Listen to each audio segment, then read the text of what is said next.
وعلیکم ورحمۃ اللہ وبرکاتہ مغفرتہ۔ جی میرے پیارے بھائی مقیم مفتی صاحب عارف بن نور محمد بن غلام رسول، آپ نے اتباع کی دعا دی، آمین وإیاک۔ میں آپ کے اپنے اور تمام امت کے حق میں آپ کی دعا پر آمین کہتا ہوں۔ اللہ تعالیٰ آپ کی دعا کو قبول فرمائے اور ہم سب کو اتباع اور اطاعت کے راستے پر لگائے۔ اللہ تعالیٰ کی اطاعت، رسول علیہ الصلوۃ والسلام کی اطاعت اور اولی الامر کی اطاعت، یعنی علماء امت، ائمہ دین رحمہم اللہ تعالی، صحابہ، سلف الصالحین، فقہاء، محدثین رحمۃ اللہ علیہم اجمعین۔ میرے پیارے بھائی مقیم مفتی صاحب عارف بن نور محمد بن غلام رسول، آپ نے کلمہ گو کے قتل کے حوالے سے روایت بیان کی ہے، تو آئی ایم ایگری ود یو، میں اس بات پر آپ سے 100% اتفاق کرتا ہوں کہ لا الہ الا اللہ پڑھنے والے کا قتل نہیں کرنا، بھلے وہ میدان جنگ میں پڑھ رہا ہے، بھلے وہ لا الہ الا اللہ پڑھنے والا سینکڑوں ہزاروں مار چکا ہے، قتل کر چکا ہے، جب لا الہ الا اللہ پڑھ لیا تو پھر اسے قتل نہیں کرنا۔ جو حدیث آپ نے بیان کی ہے میرے پیارے بھائی، اس حدیث سے ذرہ برابر کسی قسم کا کوئی اختلاف نہیں ہے۔ اور اسی طرح قرآن مجید فرقان حمید کے اندر بھی اللہ سبحانہ و تعالی نے یہی بات ارشاد فرمائی ہے۔ وہ کیا بات ہے؟ وَلَا تَقُولُوا لِمَنْ أَلْقَى إِلَيْكُمُ السَّلَامَ لَسْتَ مُؤْمِنًا، اور جو شخص تمہیں سلام کرے تو اس کے متعلق یہ نہ کہو کہ تم مومن نہیں ہو وغیرہ۔ تو جس نے کلمہ پڑھ لیا اب اس کا قتل کرنا حرام ہے۔ میں نے اپنی پوری وائسوں کے اندر کہیں بھی یہ نہیں کہا کہ کلمہ گو کو قتل کر دیا جائے، ایسا کہیں بھی نہیں کہا۔ ہاں، میں ترجمہ تفسیر کے سبق میں یہ بتا چکا ہوں کہ سابقہ شریعتوں کے اندر یہ تھا، مثلا یہودیوں کے ہاں، کہ اگر کوئی شرک بھی کر لیتا، جیسے انہوں نے بچڑا بنوایا اور پوجا، تو ان کی سزا قتل ٹھہری۔ یہاں محمد الرسول اللہ صلی اللہ علیہ وسلم کی شریعت میں مرتد کی سزا قتل ہے، من بدل دینہ فاقتلوہ۔ میں نے بہرحال اپنی وائسوں میں کلمہ گو کے قتل کرنے کا فتویٰ نہیں دیا، اور میں یہی کہتا ہوں کہ کوئی مسلمان دیوبندی ہے، بریلوی ہے، اہل حدیث ہے، مسلمان کا مسلمان پہ مال، جان اور عزت و آبرو، یہ تین چیزیں حرام ہیں جو نبی علیہ الصلوۃ والسلام نے اپنی حدیث کے اندر بتا دیں۔ تو اس لیے کلمہ گو کے قتل کا میں نے کہیں پر بھی نہیں کہا ہے۔ اگر آپ کو ایسا لگا تو یہ مسٹیک ہے۔ اگر آپ اس کو ایمان پر جوڑتے ہیں کہ جناب اس نے کلمہ پڑھ لیا تھا اور اس کا قتل ہو گیا اور اس نے عمل نہیں کیا، تو میرے پیارے بھائی ایک وہ ہے جسے عمل کا موقع نہیں ملتا، اور ایک وہ ہے جسے عمل کا موقع ملتا ہے۔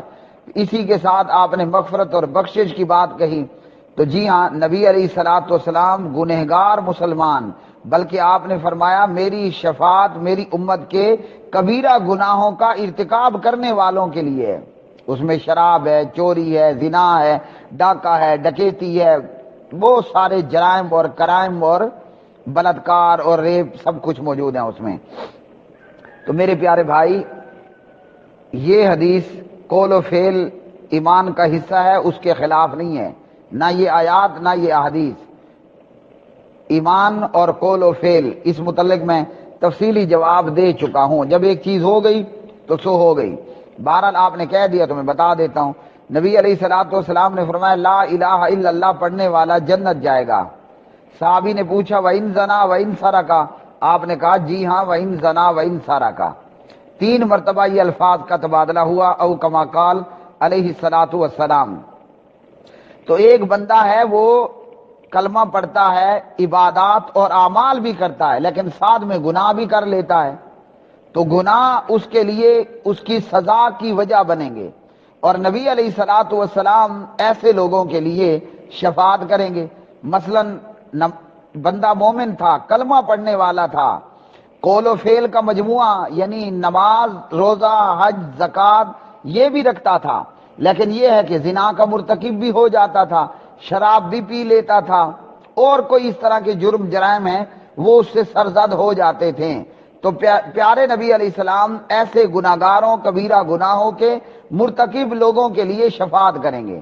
یہاں اس شفاعت سے آپ اگر یہ ثابت کرنا چاہتے ہیں کہ جناب ایمان صرف لا الہ الا اللہ کہہ دینے کا نام ہے اور اس میں قول و فعل داخل نہیں ہے، تو شاید آپ کو میں پہلے بتا چکا ہوں نا، آپ کے نزدیک بھی ہے، میرے نزدیک بھی ہے، امام برحق بھی ہے، خلیفہ بلا فصل بھی ہے، اور سبحان اللہ محمد الرسول اللہ صلی اللہ علیہ وسلم کی امت میں سب سے افضل و اعلیٰ بھی ہے، جس کا نام نامی اس میں گرامی ہے، ابو بکر صدیق اکبر رضی اللہ تعالیٰ عنہ۔ آپ مانتے ہیں، آپ خطیب ہیں، تو آپ نے 20 دفعہ بیان بھی کیا ہوگا کہ حضرت ابو بکر صدیق رضی اللہ تعالی عنہ نے زکوٰۃ کے انکار کرنے والوں سے لڑائی کی یا نہ کی؟ حالانکہ انہوں نے کلمہ نہیں چھوڑا تھا، انہوں نے یہ نہیں کہا تھا کہ بھئی ہم نے کلمہ چھوڑ دیا، صرف زکوٰۃ سے انکاری ہوئے۔ تو ابو بکر رضی اللہ عنہ نے ان کے خلاف تلوار نکالی یا نہ نکالی؟ نکالی نا، آپ مانتے ہو۔ تو اگر مقلدوں کے اصول کو لے لیں، وہ کلمہ تو نہیں چھوڑ رہے، وہ تو عمل چھوڑ رہے ہیں۔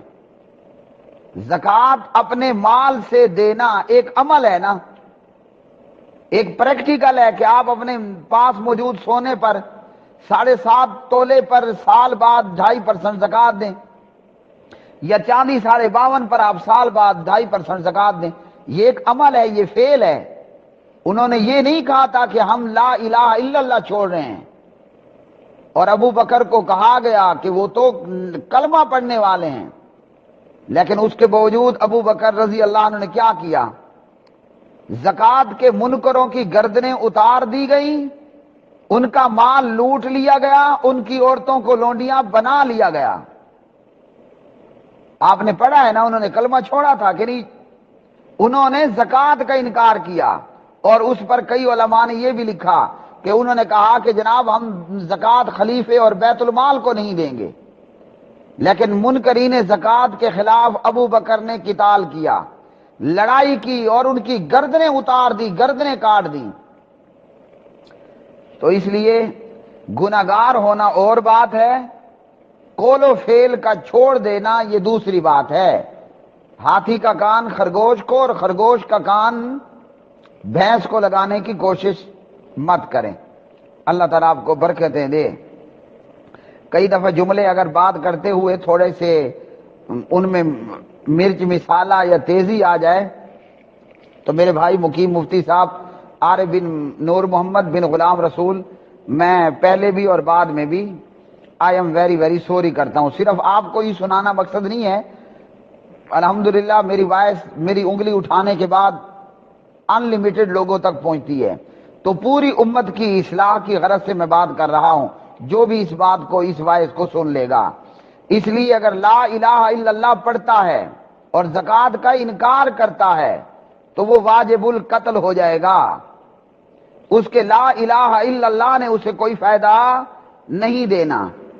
اور اس کا پریکٹیکل جناب ابو بکر صدیق رضی اللہ تعالی عنہ کی خلافت ہے کہ پیارے نبی فوت ہوئے اور بہت سے عرب قبائل نے ہاتھ اٹھا دیے کہ جناب زکوٰۃ وصول کرنے والے گئے، انہوں نے کہا جاؤ ہم زکوٰۃ نہیں دیتے، وہ تو صرف پیغمبر ہی کو دینی تھی، نہ کہ خلیفے کو اور نہ کہ اس حکومت کو۔ ایک جگہ سے یہ رپورٹ آئی، دوسری سے، تیسری سے، 10ویں سے، اور پھر ابو بکر رضی اللہ تعالی عنہ کے لشکر جہاں مسلمہ کذاب اینڈ کمپنی کے خلاف حضرت خالد بن ولید رضی اللہ تعالی عنہ نے گھوڑے دوڑا دیے، وہیں زکوٰۃ کا انکار کرنے والوں پر بھی گھوڑے دوڑا دیے گئے۔ تو اگر مقلدوں کا اصول مان لیا جائے تو بس پھر اتنا کہنا چاہیے، اشہد ان لا الہ الا اللہ واشہد ان محمدن عبدہ ورسولہ۔ ہاں جی زکوٰۃ دو، میں زکوٰۃ کو مانتا ہی نہیں ہوں۔ اچھا جی رمضان کے روزے رکھو، نہیں کوئی روزے موزے نہیں ہے، میں روزے نہیں مانتا۔ اچھا صاحب استطاعت ہونے پر حج کرو، میں حج کو بھی نہیں مانتا۔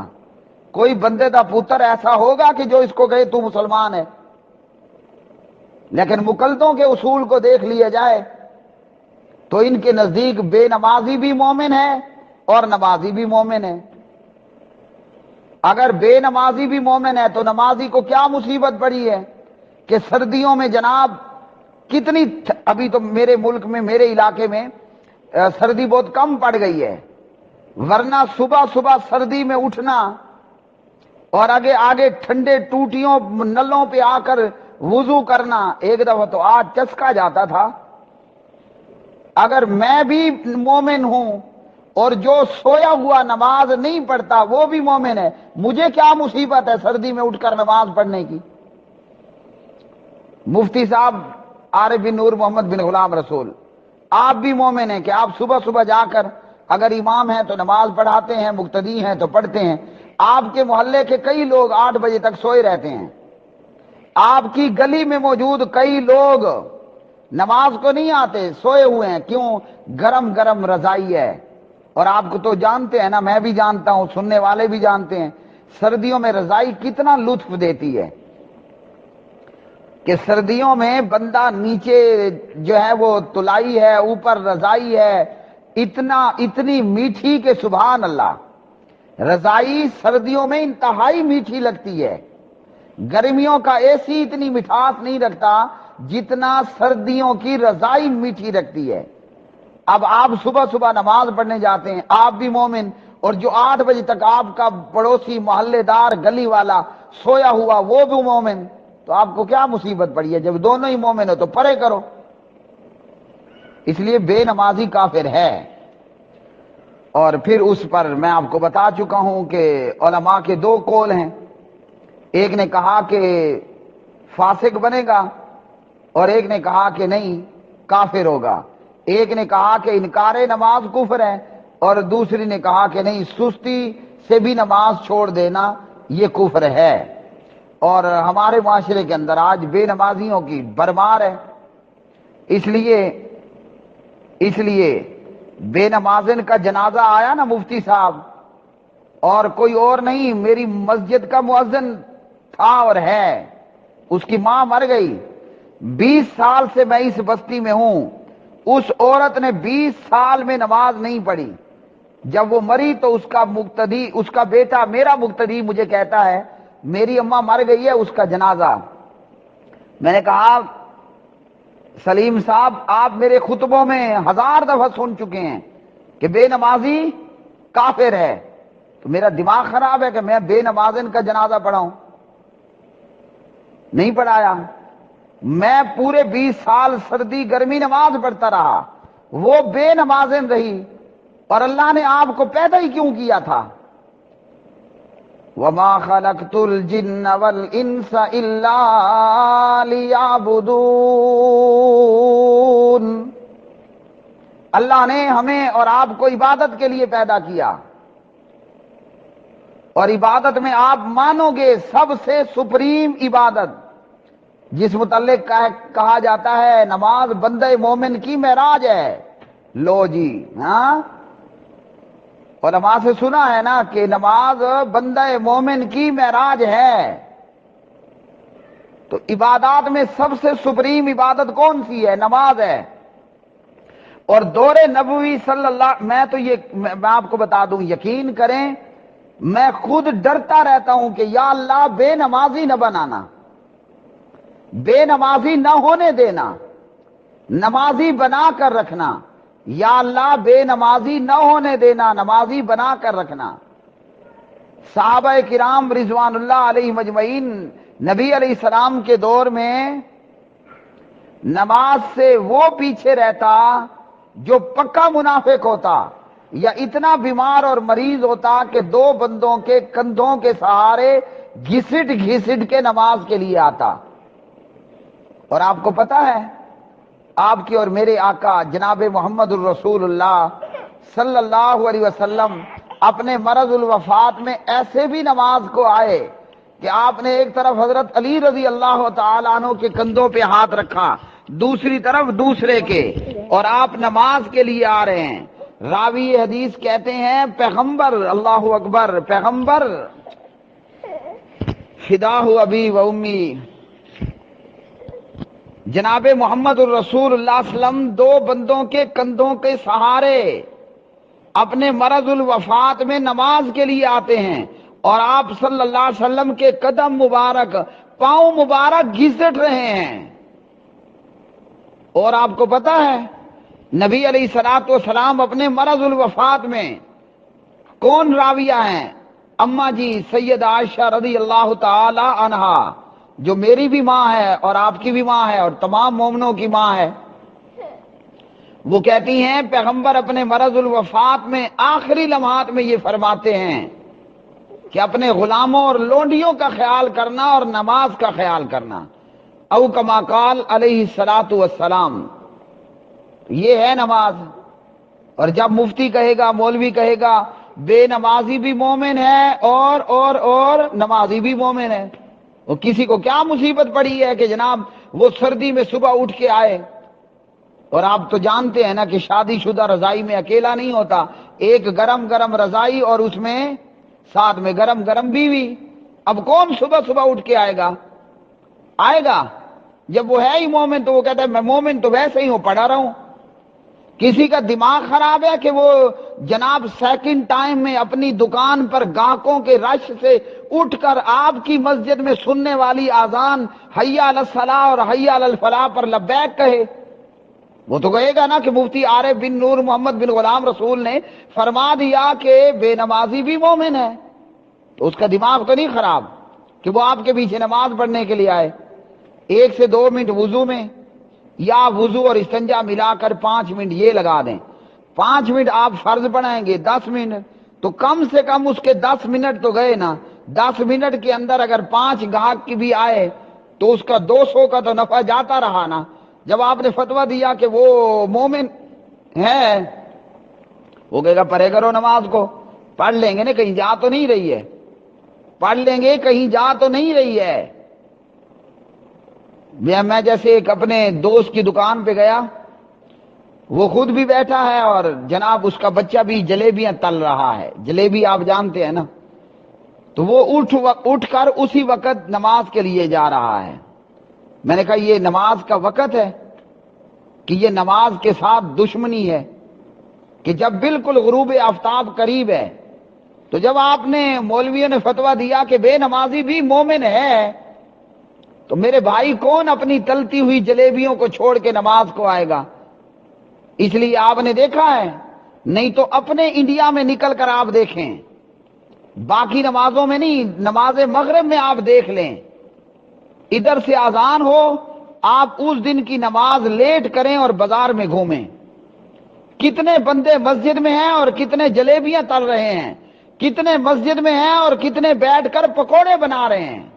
یہ انہی مولویوں کے طفیل تو ہے کہ جو نماز کی اذان سن کر حی علی الصلاۃ حی علی الفلاح سن کر پکوڑے تل رہا ہے، جلیبی دے رہا ہے، جناب دکان چلا رہا ہے، وہ بھی مومن۔ اور جو دکان کا شٹر ڈاؤن کر کے نماز میں مسجد کے اندر آ گیا نماز کے لیے، وہ بھی مومن۔ تو مفتی صاحب وہ جلیبی والے کا، پکوڑے والے کا دماغ خراب نہیں ہوگا کہ وہ آپ کے پیچھے نماز پڑھنے آئے گا؟ وہ صبح صبح گرم گرم رضائی سے اٹھ کر اس کا بھیجا نہیں خراب کہ وہ آپ کے پیچھے آ کر نماز پڑھے گا۔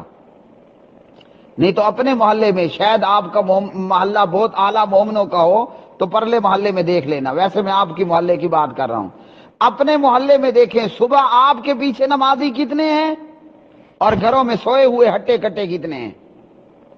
جب آپ کا خطبہ سنیں گے کہ سوئے ہوئے تم بھی مومن ہو تو آئے ہوئے تم بھی مومن ہو، کسی کی کوئی مجال ہے کہ وہ آپ کے پیچھے آئے؟ جب پیکج ہے، سہولت ہے، تو ہر بندہ پیکج ہی لے گا نا کہ جناب کچھ کیے بغیر بھی ہم مومن ہیں اور کچھ کر کے بھی مومن ہیں، تو کون سختی کرے وغیرہ۔ اچھا جی، اس کے بعد آپ نے کہا کہ جس کے اندر ذرہ برابر بھی ایمان ہوگا، تو جی I am agree with you, ذرہ برابر بھی ایمان ہوگا تو وہ جنت جائے گا۔ تو یہ جو میں پہلے باتیں کر چکا یہ اس کے خلاف نہیں ہے، اسی سے پتا چلا۔ اور یہ جو آپ نے ذرہ برابر کی بات کہی ہے نا، یہ تو خود حنفیہ کے قول کے خلاف ہے۔ حنفیہ مقلدوں کا قول تو یہ ہے کہ ایمان نہ گھٹتا ہے نہ بڑھتا ہے، اور سب کا ایمان ایکول ہے، برابر ہے۔ تو یہ ذرہ کہاں سے آ گیا؟ ذرہ آپ سمجھ لیں کہ معمولی سا ہے، اور یہ ذرے کے بعد آگے کیا ہوتا ہے؟ ذرے کا مطلب یہ بتا رہا ہے کہ ذرہ بھی ہے، معمولی سا بھی ہے، اور پہاڑ برابر بھی ہے۔ جب ذرہ اور پہاڑ کا، پاؤ اور کلو کا، پاؤ اور دھڑی کی بات آ گئی، دھڑی ہم 5 کلو کے وزن کو کہتے ہیں، 5 کلو کے وزن کو ہم دھڑی بولتے ہیں۔ جب پاؤ اور دھڑی کی بات آ گئی، ذرہ اور زیادہ کی بات آ گئی، تو مفتی صاحب حنفیہ کو چھوڑ رہے ہیں اب۔ یہ تو حنفیہ کے قول کے خلاف ہے۔ ان کے نزدیک تو ایمان سب کا برابر اور ایکول ہے، گنہگار بھی، بدکار بھی، نمازی بھی، بے نمازی بھی، مجرم بھی، اور جناب ایک اچھا ناگرک، اچھا شہری بھی، اچھا مسلمان بھی۔ تو جس کے دل میں ذرہ برابر ایمان ہے وہ بھی جنت جائے گا۔ یہ اس کے خلاف نہیں ہے کہ یہ کوئی بے نمازی ہے یا زکوٰۃ کا منکر ہے۔ جس نے زبان پہ لا الہ الا اللہ رکھا تھا لیکن زکوٰۃ سے انکار کیا تو پتہ چلا کہ سب کچھ ختم ہو گیا۔ ذرے برابر کا مطلب یہ ہے کہ بندہ پرلے درجے کا شرابی، وَإِن زَنَا وَإِن سَرَقَ، چور بھی تھا، زانی بھی تھا، لیکن نماز بھی تھی، روزہ بھی تھا، حج بھی تھا، زکوٰۃ بھی تھی، تھا زانی، روزانہ کے 10 بلاತ್کار کرتا تھا، روزانہ کی جناب سینکڑوں، ہزاروں، لاکھوں کی چوریاں اور ڈاکے ڈالنے والا تھا، بڑا گنہگار مسلمان تھا، لیکن حی علی الصلاح، حی علی الفلاح پہ لبیک لبیک اللہم لبیک کہتا ہوا مسجد میں پہنچ جاتا تھا۔ تھا بلاತ್کاری، تھا ڈاکو، تھا دودھ میں پانی ملانے والا، تھا مرچوں میں اینٹیں کوٹ کے ڈالنے والا، تھا پتی میں چنے پیس کے ڈالنے والا، چنے کا چھلکا، لیکن تھا مسلمان۔ تو ذرہ برابر بھی ایمان ہوگا، جنت جائے گا۔ اور جنت ہی میں خالہ جی کے گھر نہیں ہے کہ بس ادھر سے ادھر جمپ لگایا اور آ گیا۔ پیارے نبی علیہ السلام نے فرمایا اللہ تعالیٰ آپ کو، ہم سب کو بچائے عذاب قبر۔ یہ کیوں ہوگا؟ انہی بدکاریوں کے وجہ سے تو ہوگا۔ آپ علیہ الصلوۃ والسلام نے فرمایا کہ مردے کو عذاب دیا جاتا ہے تو قریب کے جن و انس کے علاوہ سنتے ہیں، جانور ہیں، پرندے ہیں وغیرہ۔ اگر تمہیں عذاب قبر سنا دکھا دیا جائے تو تم مردوں کو دفن کرنے ہی چھوڑ دو، او کما قال علیہ الصلوۃ والسلام۔ اللہ تعالیٰ آپ کو بھی اور ہم سب کو بچائے، ایسے اعمال کرنے کی توفیق عطا فرمائے کہ جن سے ہم ٹوٹلی اللہ کی رحمت کے مستحق بن جائیں، اور اللہ سبحانہ و تعالی ہمیں اپنے عذاب سے محفوظ رکھ لے، بچا لے۔ تو گنہگار ہوگا تو سزا پائے گا، اور سزا کی سب سے پہلی سیڑھی وہ قبر کی زندگی ہے کہ جب بندے کو قبر میں رکھ دیا جاتا ہے، میت کو، اور دفن کرنے والے واپس پلٹتے ہیں تو یہ جاتے ہوں کی جوتیوں کی آواز سنتا ہے بخاری۔ پھر 2 ملائکان، 2 فرشتے آتے ہیں، اسے آ کر بٹھاتے ہیں، اور جو گنہگار ہوگا، ذرہ برابر ایمان ہے لیکن ساتھ میں بدعمالیاں بھی تھیں جو میں نے آپ کو گنوائی اور ان کے علاوہ، تو پھر اسے عذاب ہوگا۔ تو یہ ہوا آپ کی سوائس کا جواب۔ اچھا، ایک اور بات آپ نے کہی، آپ نے کما سمعہ اس ورڈ کو بار بار کہا، تو جی I am agree with you, میں کما سمعہ پر بھی آپ سے مکمل اتفاق کرتا ہوں، اور اس لیے میرے پیارے بھائی میری پوری کوشش ہوتی ہے، ویسے ہم انسان ہیں اور نسیان آپ کے ساتھ بھی ہے، میرے ساتھ بھی ہے، تو اللہ سبحانہ و تعالی وہ بھول چوک پر معاف کرنے والے ہیں۔ محمد الرسول اللہ صلی اللہ علیہ وسلم کی شریعت میں سویا ہوا مرفوع قلم ہے، کم عمر بہت چھوٹا بچہ مرفوع قلم ہے، اور پاگل مرفوع قلم ہے، اسی طرح بھول چوک اللہ کے ہاں معاف ہے۔ تو ورنہ جس طرح پیغمبر نے حدیث بیان کی ہم اسی طرح حدیث بیان کرتے ہیں، اور ہم یہ بھی عقیدہ رکھتے ہیں کہ آیات کا اور احادیث کا وہی معنی مفہوم لیا جائے گا جو سلف الصالحین نے لیا، صحابہ، ائمہ دین، فقہا، محدثین رضوان اللہ علیہ مجمعین نے لیا کیا، ہم اسی کے مطابق چلنے کی کوشش کرتے ہیں۔ اور یاد رکھیے میں جو بھی بات کہتا ہوں میری کوشش بھی ہوتی ہے، اور اللہ تعالیٰ نے مجھے اس کوشش میں کامیاب بھی رکھا، آئندہ بھی کامیاب رکھے۔ میری کوشش ہوتی ہے کہ ہر چیز میں جید علماء کرام ان کی تعلیمات و ارشادات کو سامنے لے کر چلوں، اس لیے اس بات سے آپ بے فکر رہیں۔ ہاں اگر کبھی میرے کما سامیاؤں میں فرق آئے تو پھر جو بھی غلطی کی نشاندہی کرے گا انشاءاللہ میں رجوع کروں گا، ورنہ پیغمبر نے جو حدیث جس طرح بیان کی ہم الحمدللہ اسی طرح یاد کرنے والے، اسی طرح بیان کرنے والے، نہ ہم مقلدوں کی طرح کٹ لگاتے ہیں اور نہ ہم مقلدوں کی طرح جوڑ لگاتے ہیں، ویلڈنگ کرتے ہیں۔ اللہ تعالیٰ آپ کو اور ہم سب کو کتاب و سنت کی راہ پر اتباع اور اطاعت کی راہ پر لگائے، اور جس طرح قرآن مجید کا مقصود ہے، قرآن پاک کی تعلیم ہے، اسی طرح اللہ وحدہ لا شریک ہمیں ادب و احترام کے ساتھ جہاں ہم اللہ کی اطاعت کریں، رسول پاک علیہ الصلوۃ والسلام کی اطاعت کریں، وہیں اولی الامر کی اطاعت بھی قرآن پاک کے دیے گئے قانون کے مطابق کرنے کی توفیق عطا فرمائے۔ اللہ تعالیٰ آپ کو، میرے پیارے بھائی عارف بن نور محمد غلام رسول اور ہم سب کو تقلید کی راہ سے ہٹا کر اتباع اور اطاعت کی معطر اور خوشبودار اور مہکدار راہ کو اختیار کرنے کی توفیق عطا فرمائے۔ اللہ تعالیٰ آپ کا اور ہم سب کا حامی و ناصر ہو۔ وآخر دعوانا ان الحمدللہ رب العالمین۔